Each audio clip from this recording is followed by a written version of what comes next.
Yafi Elian Romana. Aku Devrina Eka Orsita Ramadina. Dari situ saya belajar. Mungkin pernah minus atau bagaimana, itu cara mengatasinya gimana sih? Menurutku bisnis itu melekat di ownernya.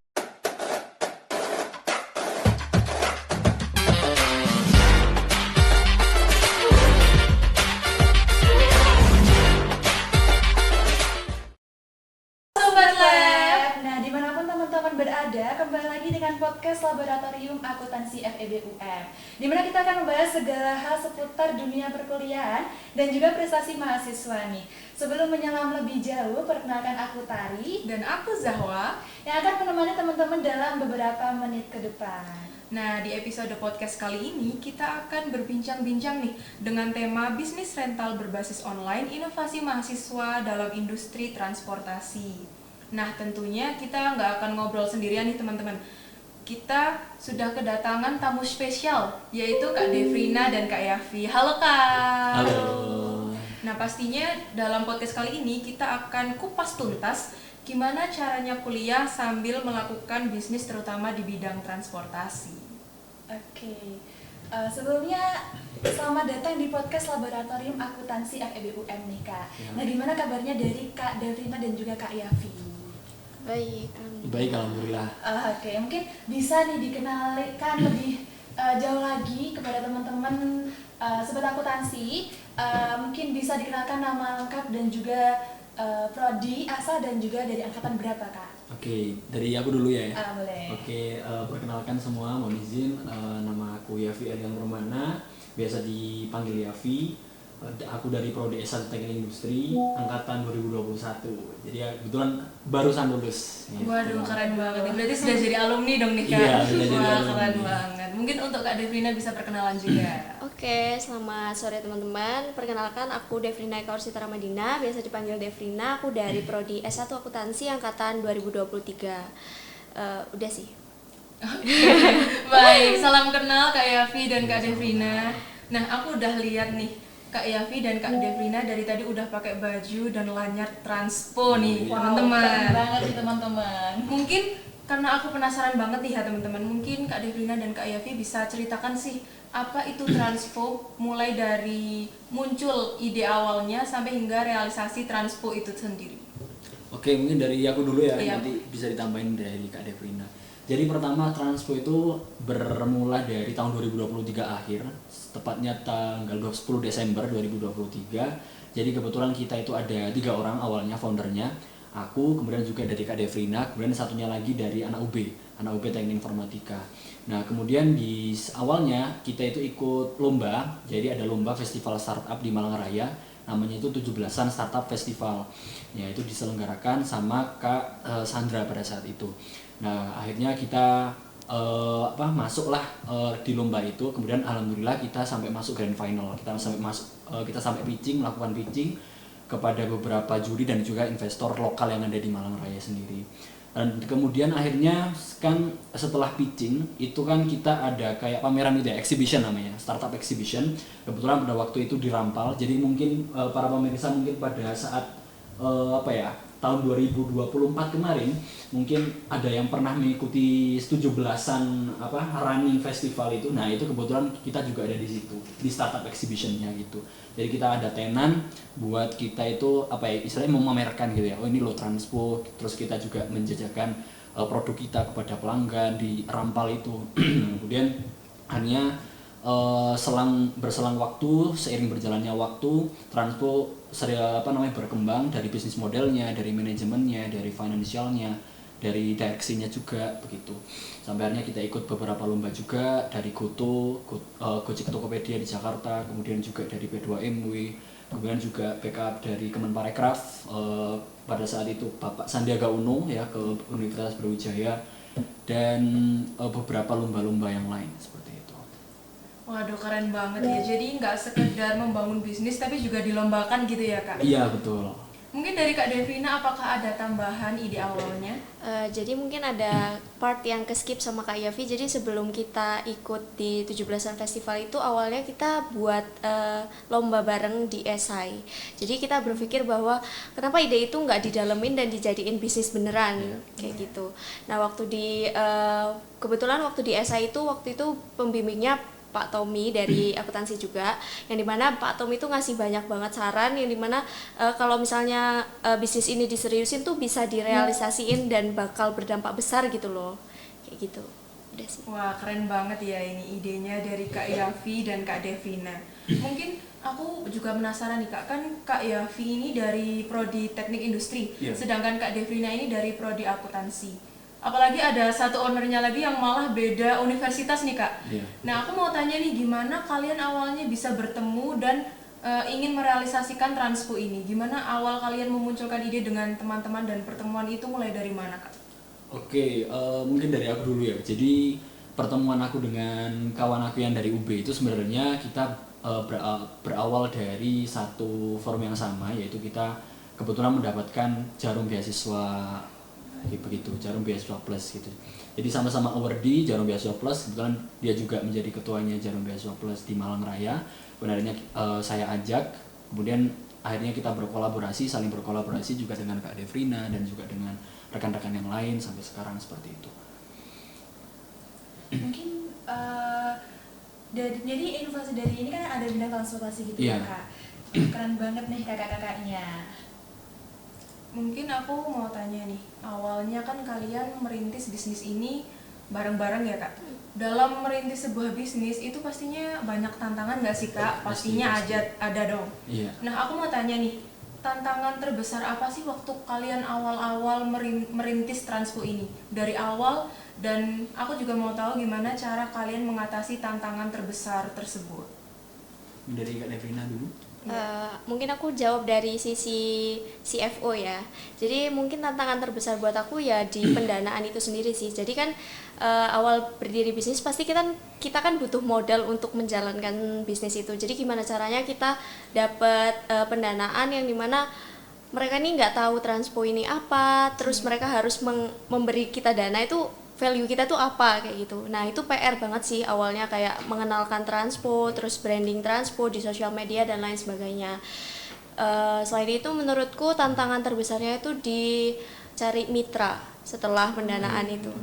Cari mitra itu juga susah banget karena kita kan baru, jadi harus meyakinkan para supir-supir angkot, para supir-supir HiAce yang dimana mereka tuh kadang nggak melek teknologi yang harus kita yakinkan dan mau kerja sama kita, sampai akhirnya kita sekarang udah punya mitra lebih dari 100. Waduh, keren banget nih Kak.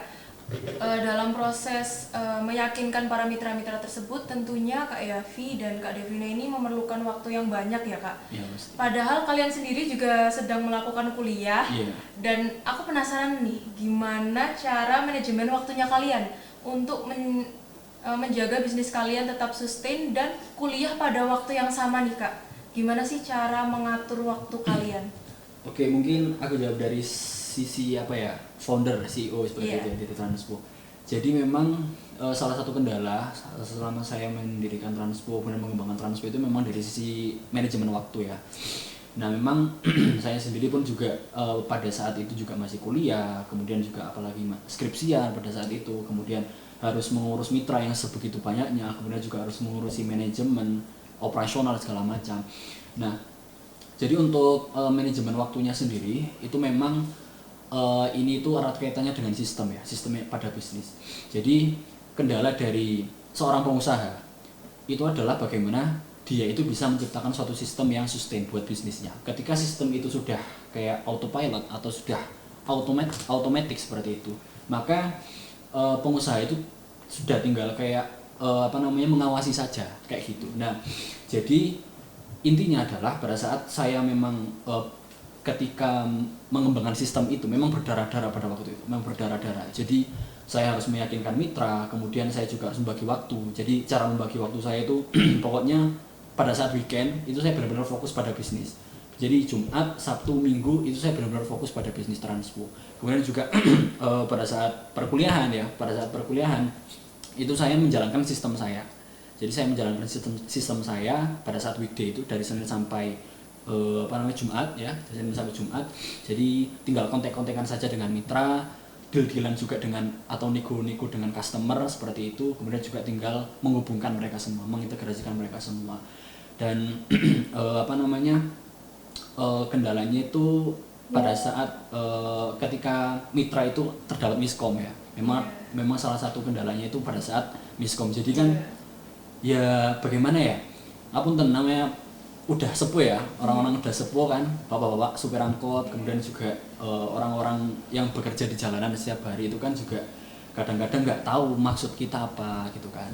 Nah itu terkadang akhirnya terpaksa harus turun ke lapangan, harus turun ke jalan, dan itu ya mau nggak mau ya harus itu mengorbankan waktu untuk misal untuk kuliah atau untuk apa.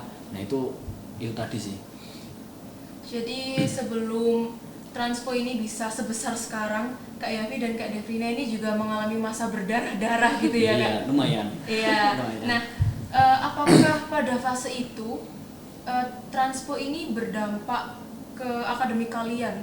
Misalnya karena kalian terlalu sibuk atau bagaimana jadi kuliahnya sempat tertinggal, dan gimana cara kalian mengejar ketertinggalan itu? Kalau mungkin dari saya sendiri itu nggak seberapa pengaruh sih, tapi mungkin pengaruhnya itu ketika saya membuat sistem itu tadi. Pada saat sistem sudah terbuat gitu ya, sistem sudah ada, itu nggak seberapa pengaruh. Jadi udah autopilot. Tapi memang ketika membuat sistem, namanya kan membuat sistem ya. Jadi kita harus dari awal, dari nol seperti itu. Nah itu memang sedikit banyak berdampak kepada fokus saya ketika kuliah atau mengerjakan skripsi. Nah itu memang sedikit banyak berdampak, tetapi memang kembali lagi kepada diri masing-masing bagaimana cara manajemen atau mengatur semua itu tadi, seperti itu. Nah kalau untuk Adevrina gimana nih, apakah berdampak juga ke akademiknya, terutama waktu kuliah? Kalau dari aku enggak sih, enggak sama sekali. Jadi mungkin dari Kak Yafi tadi belum dijelasin kalau misalnya kita tuh punya tim yang keren-keren banget, yang dimana kita tuh saling ngelengkapin satu sama lain kayak gitu.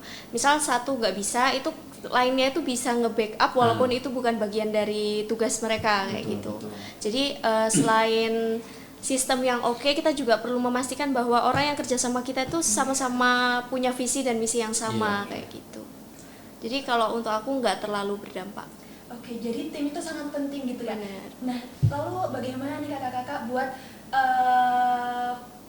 mengarahkan timnya biar lebih gitu seperti itu, Kak? Mungkin bagaimana cara membangun environment yang bisa saling mendukung gitu, Kak, antara anggota tim? Kalau dari saya sendiri ya, selaku yang selama ini merekomendasikan orang-orang baru untuk masuk ke Transpo itu, ya memang sebelum saya memutuskan untuk memasukkan orang-orang tertentu untuk ke Transpo itu ya saya mengamati dari karakteristik orangnya sendiri. Kemudian juga memastikan dari orang-orang lain dengan menanyakan gimana sih orang ini gitu kan. Bertanggung jawab apa enggak, mutungan apa enggak, konsisten apa enggak, bertanggung jawab apa enggak, amanah apa enggak kayak gitu. Jadi intinya adalah kalau dari kami sendiri sebelum merekrut orang itu kami lihat dari karakteristik orang itu seperti apa. Dan mungkin ya hal ini sangat wajar di berbagai perusahaan dan juga dilakukan sama berbagai owner atau pengusaha seperti itu ya. Sebelum, karena kan nggak mau kita kan nggak mau meng-hire orang yang sembarangan seperti itu ya, mohon maaf. Jadi kan untuk keberlangsungan dari bisnis, sustainability dari environment bisnis kita seperti itu. Jadi intinya penting banget ya, Kak, kita mengetahui latar belakang dari tim kita gitu. Betul.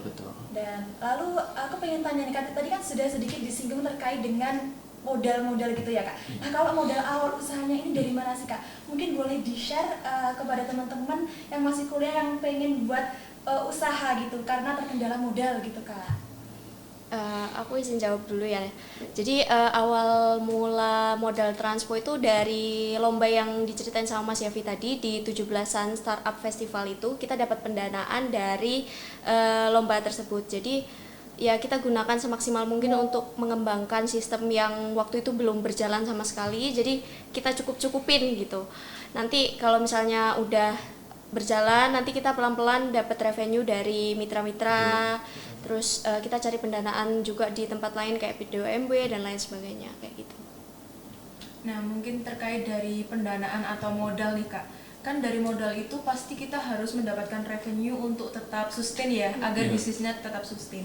Nah, gimana sih mungkin tips and trick gitu ya dari Kak Yafi dan Kak Devrina agar sebuah bisnis itu bisa tetap sustain gitu, bisa tetap mendapatkan revenue dengan pendapatan itu yang mungkin bisa dikatakan itu dicukup-cukupkan ya Kak. Jadi dari pendanaan yang terbatas tapi bisa tetap gain revenue dan bisa sustain.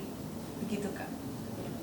Dari saya ya, mungkin gimana caranya untuk sebuah bisnis yang masih kecil seperti itu ya Mas, kayak Transpo ini bisa untuk mencukup-cukupkan revenue seperti itu. Jadi memang dari awal itu kita pastikan dulu Transpo ini arahnya mau kemana, dari visi, misi, kemudian juga dari orang-orangnya itu kita harus saling menyatukan arah, saling mempersatukan visi dan misinya seperti itu. Nah, jadi memang untuk bagaimana caranya Transpo itu bisa sustain meskipun revenue-nya itu kurang baik ya pada beberapa periode itu, ya kita terus melakukan brainstorming kepada tim secara rutin untuk bisa menentukan strategi apa yang akan dilakukan ke depannya. Karena namanya bisnis itu sangat-sangat dinamis. Namanya bisnis sangat-sangat dinamis. Apalagi kayak misal momen bulan puasa seperti ini begitu ya. Dengan momen Idul Adha nanti, dengan momen lebaran nanti, dengan momen Natal nanti itu berbeda-beda. Bisnis yang tren segala macam kesukaan orang itu berbeda-beda. Jadi dari kami sendiri, dari tim Transpo sendiri itu memang untuk bisa mengakomodir terjadinya dinamika perubahan itu tadi, yaitu kita melakukan pertemuan rutin, rapat rutin dengan tim untuk bisa menentukan arah strategi yang akan dilakukan oleh Transpo untuk bisa menjaga stabilitas revenue seperti itu. Baik, nah aku juga mau tanya nih Kak, kan tadi juga dikatakan kalau bisnis itu sangat dinamis ya. Nah, menurut aku nih, Transpo ini sekarang kan sudah settle ya Kak, dari sistemnya maupun anggota-anggotanya itu sudah bisa dikatakan settle. Nah, sebelum kalian mendirikan Transpo ini, apakah ada bisnis lain yang mengalami kegagalan atau yang tidak sustain begitu Kak? Apakah langsung settle begitu atau bagaimana? Apakah sebelumnya pernah mengalami sebuah kegagalan dalam membangun sebuah bisnis? Karena mungkin dari teman-teman juga ada yang takut untuk memulai sebuah bisnis karena takut gagal gitu ya Kak, karena bisnis kan nggak menentu gitu. Betul. Iya, mungkin ada tipsnya dari Kak Devrina atau Kak Yafi sendiri. Kalau dari aku ini bisnis pertama aku sih. Jadi pertama kali aku buat bisnis dan sama Kak Yafi ini di Transpo. Jadi belum pernah ngerasain yang bisnis terus gagal kayak gitu, belum pernah.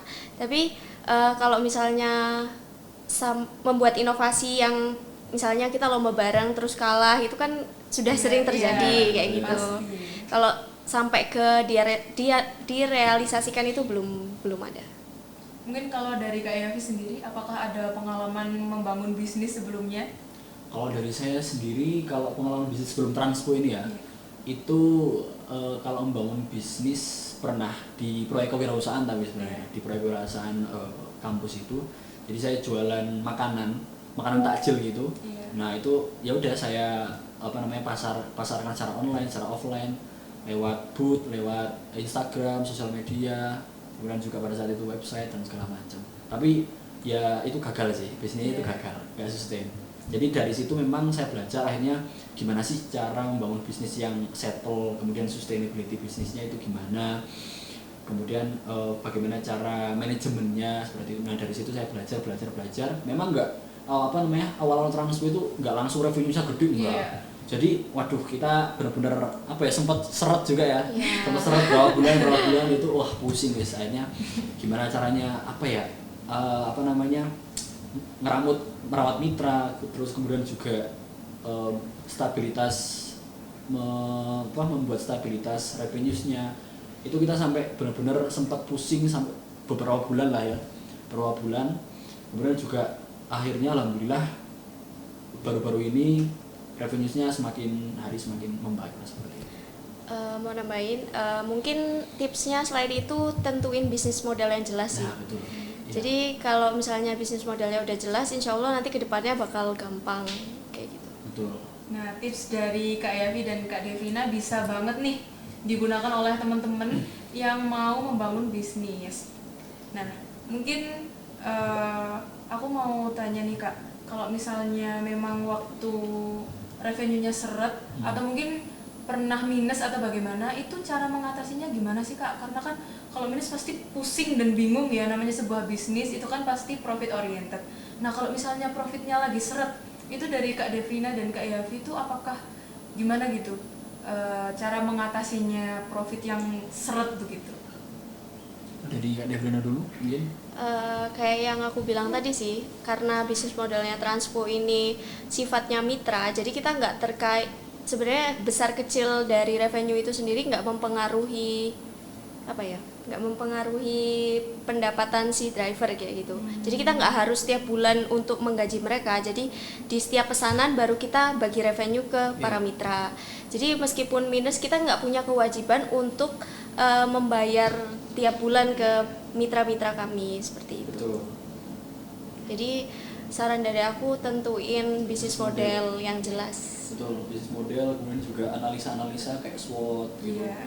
Kemudian juga analisa-analisa lain kayak matrix gitu-gitu. Nah, pasti teman-teman terutama dari jurusan akuntansi udah nggak asing lagi nih sama analisis SWOT. Mungkin teman-teman bisa aplikasikan itu di bisnis yang akan kalian bangun. Iya, betul. Oke, baik, kan pendiri Transpo itu kan kebetulan dari anak UM semua, tadi ada juga dari anak UB gitu ya. Nah, kira-kira pelanggan atau pengguna jasa Transpo ini dari mana aja sih Kak? Dari UM aja atau mungkin dipakai sama univ-univ tetangga gitu? Oke. Iya. Kalau dari pelanggan, alhamdulillah kita udah dari luar Malang Raya semua ya. Alhamdulillah Keren udah. banget nih. Selain kalau di Malang Raya sendiri ya, kalau di Malang itu alhamdulillah semua kampus sudah pernah pakai kita, dari UM, dari UB, kemudian dari UIN ya kemarin, dan juga kemarin itu dari UMM, segala macam itu kampus-kampus di Malang.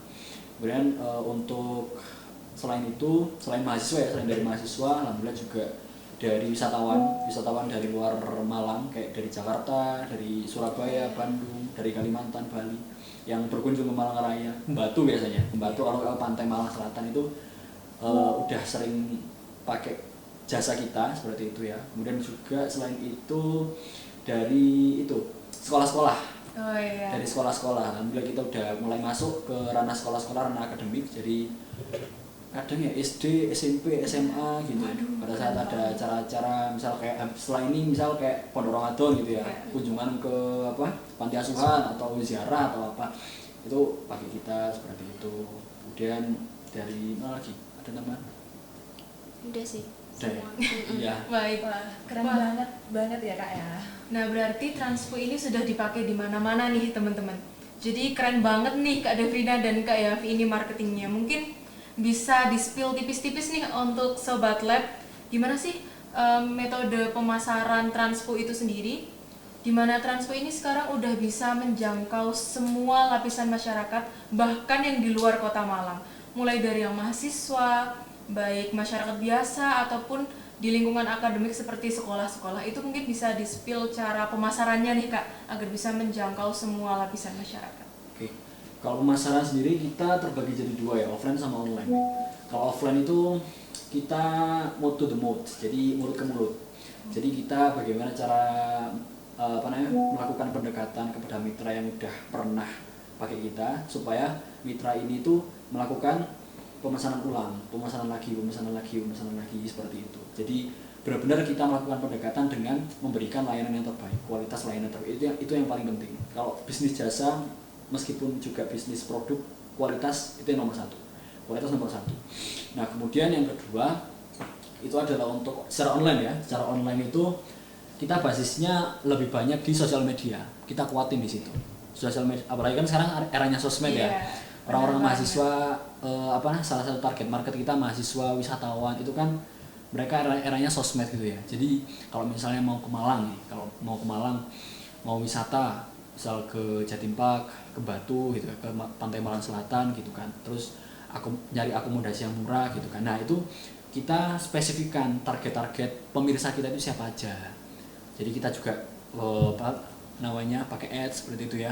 Kemudian juga kita ada ya beberapa cara lah untuk supaya konten-konten itu bisa rame segala macem begitu ya. Jadi kita ada strategi-strateginya itu untuk sosial media, memang kita kuatkan di situ. Baik, mungkin ada tambahan dari Kak Devrina. Kalau dari aku, menurutku bisnis itu melekat di ownernya. Jadi di pendiri-pendirinya. Jadi personal branding dari siapa di balik bisnis itu tuh juga penting gitu.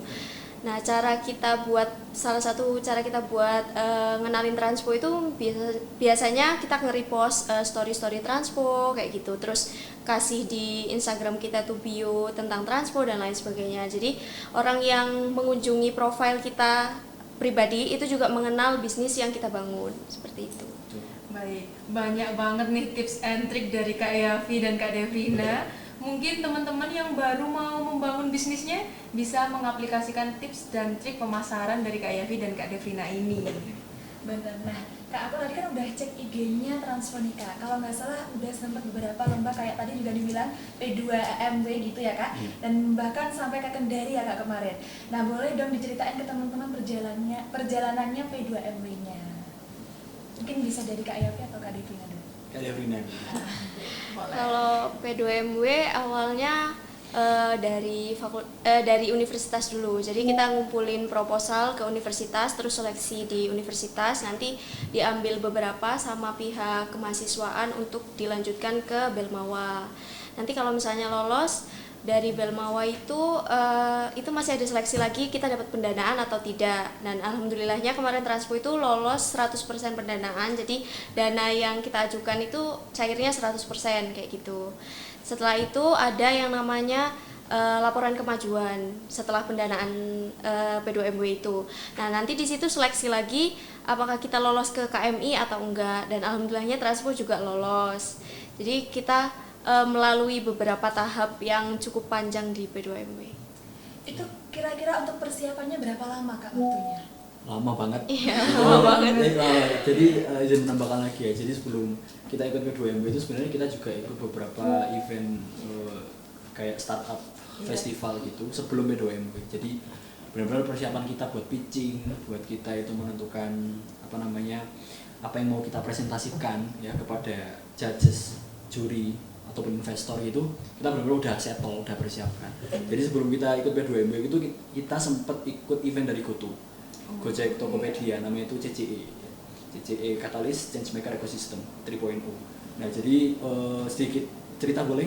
Boleh dong, jadi boleh banget. CCE Goto ini sebenarnya dibuat oleh Goto sendiri ya sebagai dana CSR untuk pengembangan ekosistem startup di Indonesia. Dan kebetulan alhamdulillah Transpo sendiri pada saat itu di Jakarta Oktober tahun 2024 kemarin itu kita diundang ke Jakarta buat pitching di depan staf kepresidenan, terus kemudian juga kepada para investor dan juga para founder dari startup yang ada di Indonesia lain.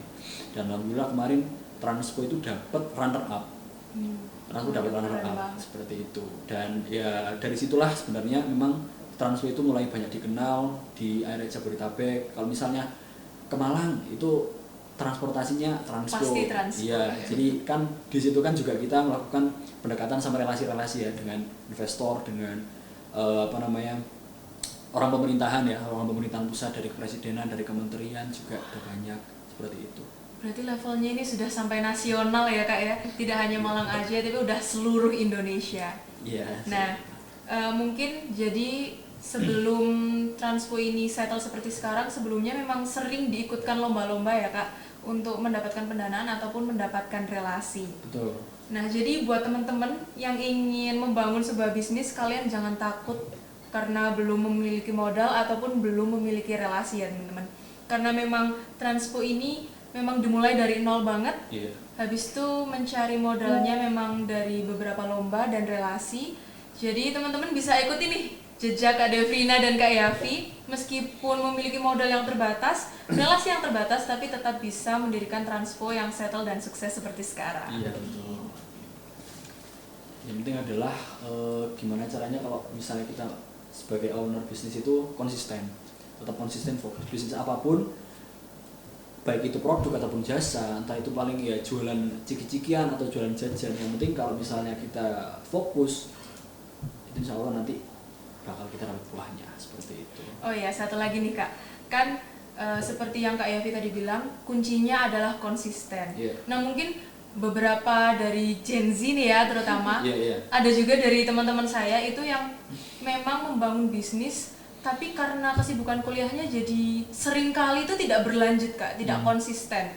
Nah dari Kak Devrina dan Kak Yafi ini sendiri, gimana sih cara membuild sebuah konsistensi dalam membangun bisnis itu sendiri? Oke, mungkin dari Kak Devrina dulu. Balik lagi ke lingkungan yang kita buat sih. Jadi kalau misalnya salah satu dari kita udah mulai kendor, udah mulai kehilangan semangatnya untuk ngebangun bisnis, itu yang lainnya saling menguatkan kayak gitu. Jadi partner bisnis itu benar-benar yang sangat mempengaruhi kelanjutan bisnis ke depannya kayak gitu. Jadi kalau misalnya kalian mau bangun bisnis, pastikan partner kalian itu cocok dan sevisi misi sama kalian. Betul. Makanya dari itu kenapa kok sebelum kita mau merekrut orang, kita benar-benar pastiin bahwa orang ini benar-benar bisa dipercaya, amanah dan pastinya jujur, pastinya juga nggak mutungan gitu. Iya. Nah jadi kalau orang mutungan itu benar-benar ngapunten, kalau owner bisnis ketemu sama orang mutungan benar-benar malas. Iya. Kayak gitu, waduh anak ini nggak konsisten. Jadi ya sebelum masuk itu ya lebih baik dicegah kan seperti itu. Iya. Kayak gitu sih. Waduh, nggak kerasa nih teman-teman, kita udah ngobrol selama 30 menit lebih. Jadi sebuah pengalaman berharga banget bisa ngobrol dengan Kak Devrina dan Kak Yafi. Dan teman-teman juga bisa ambil nih tips and trick dari mereka berdua ya. Jadi dari obrolan kita tadi bisa kita simpulkan bahwa Transpo ini bukan hanya sekedar bisnis aja, tapi merupakan sebuah inovasi dari anak muda di bidang transportasi. Mulai dari sebuah ide hingga realisasinya mulai dari nol banget, mulai dari fase yang berdarah-darah hingga bisa settle dan sukses hingga sekarang. Jadi Transpo ini juga customer-nya itu sudah bukan mahasiswa Malang lagi, tapi sudah pada level nasional. Nah, aku sebelumnya juga ngucapin terima kasih banyak nih untuk Kak Devrina dan Kak Yafi yang sudah meluangkan waktunya untuk mau menjadi narasumber podcast Lab Akuntansi FEB UM episode kali ini. Semoga nanti apa yang kita bahas tadi itu bisa memberikan wawasan bagi teman-teman pendengar podcast Lab Akuntansi FEB UM kapanpun dan juga dimanapun kalian berada. Dan jangan lupa nantikan episode-episode kami berikutnya. Sampai jumpa dan juga tetap semangat. Wassalamualaikum warahmatullahi wabarakatuh. Terima kasih banyak teman-teman.